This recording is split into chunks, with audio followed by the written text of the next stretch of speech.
Okay folks, welcome back to our next part of the lesson on solving algebraic fractions. The next style of question is a question that involves denominators.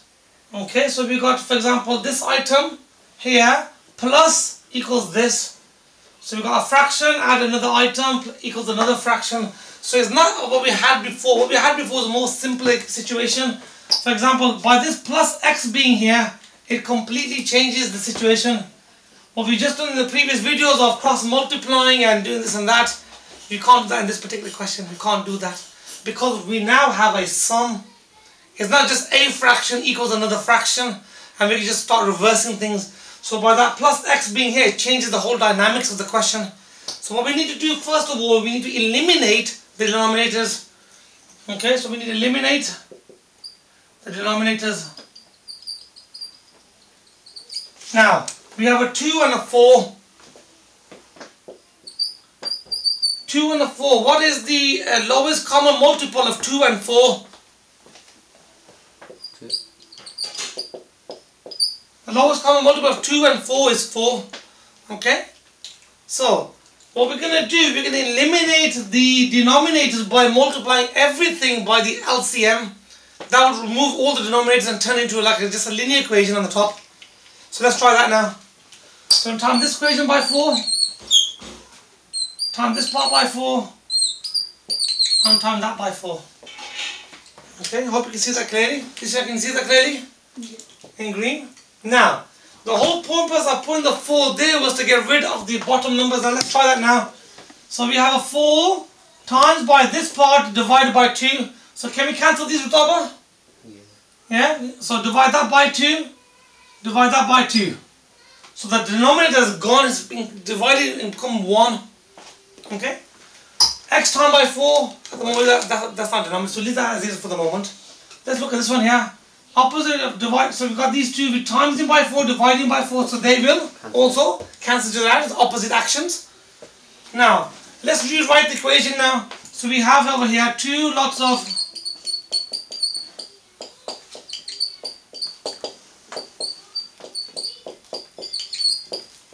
okay, that is our new equation. So 2 times by all of this is over here, plus x times by 4 is 4x, and just copy that side down because the 4's will cancel each other out. So what we have now, what looked like quite a heady question for students, question that invokes fear and wanting to run out the examination room, has now been transformed into a nice cute little puppy. Okay? Everybody wants to come and struggle. Ah, isn't that nice? So, let's now multiply this out. We need to multiply it out so we can get x's all together and the numbers on one side. So Zishan, 2 times by 4x is? 8x, thank you. 2 times by plus 3 is? 6. Okay. So I'm just copying the rest of it down. Now, we need to get all the x's onto one side and all the numbers onto the other side. So let's move this 5x this way because we have 8x at 4x is already 12x. So we move the smaller item towards the bigger one. And we must move the numbers in the opposite direction.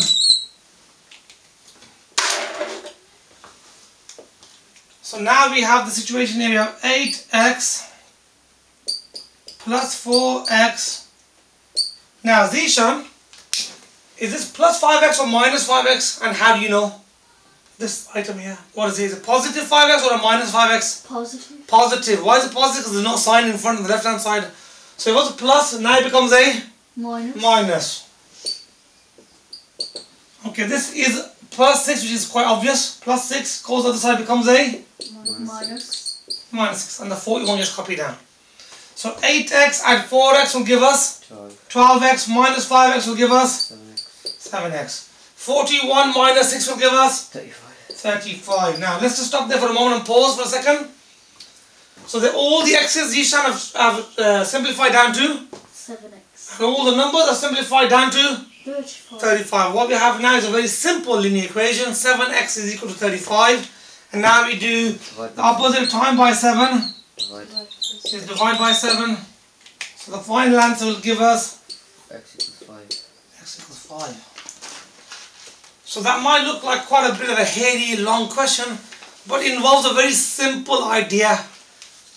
Having a divide by 2 here and having a divide by 4 here, and then having a plus x changes this question from the previous ones into a new style of question.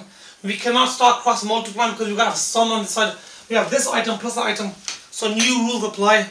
In this style of question, we must eliminate all the denominators in one go by multiplying everything by the lowest common multiple. Okay, right, just give me one moment. Okay.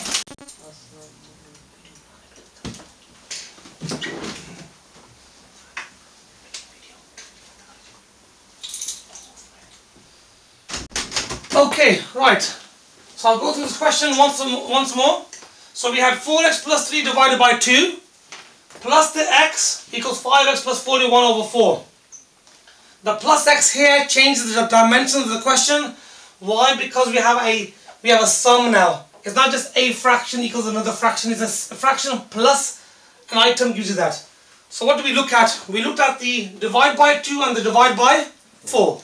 Divide by 2, divide by 4, those two numbers. We want to find the lowest common multiple, which was 4. So in order to eliminate the denominators, we have to multiply everything, every item by the 4. So if you look in the green here, so this first item got multiplied by 4, the second item got multiplied by 4, and this third item got also multiplied by 4. So each item got multiplied by 4, and the reason for that was to eliminate the 2 and the 4. So what do we do next? So we have 4 and 2, now we have a product and a quotient. Now we can cancel. So 2 divided by 2 is 1. 4 divided by 2 is 2. So now the fraction of the bottom has gone. That was the purpose, and we will achieve that. And x times by 4 will give us simply as 4x. So they're not cancelling, they're just multiplying. The next fraction, we had 5x plus 41 divided by 4. We times that by 4, and that got rid of 4 completely because 4 divided by 4 is 1 and 4 divided by 4 is 1. It's gone. So what we have now, we copy everything down. We have a 2 here. Now remember, this 2 is not just timesing by the 4x, it's timesing by the whole lot. It's 2 lots of this. So that's why I introduced brackets here. That's another common mistake. Students do 2 times by 4x is 8x and then write down plus 3, which is wrong. Okay, Zishan? We're not just multiplying the 2 by the 4x, we're multiplying 2 by the whole lot. So that's why the introduction of brackets here. That's why we need those. So copy everything down. So now we need to release. I call it releasing the x from the brackets. The x has been captured in the brackets. So 2 times by 4x will give us 8x. 2 times by plus 3 will give us plus 6. So plus 4x gets copied down. The equal gets copied down. 5x gets copied down. And 41 gets copied down. Simple enough? Now, we have a linear equation. Why? Because everything has a power of 1. 5x 1. Yeah? Invisible 1. Okay, hang on 1 second. Alright, now we have 8x add 4x will give us, what does that give us? 12x, and we have to move the plus 5x from the right hand side to the left hand side so it all join together. 8x add 4x minus 5x. Zishan, we have the plus 6 in here. Yes. It has to go to that side. The right side. Because the plus 6 goes to the plus 41 side and becomes, what's a plus becomes a? Minus. Minus. So we have 41 minus 6, that gives us an answer of? 35. 35. Now on the left hand side we have a total of? 7x. Which is 8x add 4x minus 5x. 7x. Nearly finished. So this is the last part of our recap. And then we have 7x equals 35, which is one of the most simplest type of linear equations. Opposite of time by 7 is? So x is equal to? 5. Okay, that's the end of this video, folks. I'm going to get you to practice some of the questions, next questions, and then we'll come back in the next video. Thank you very much.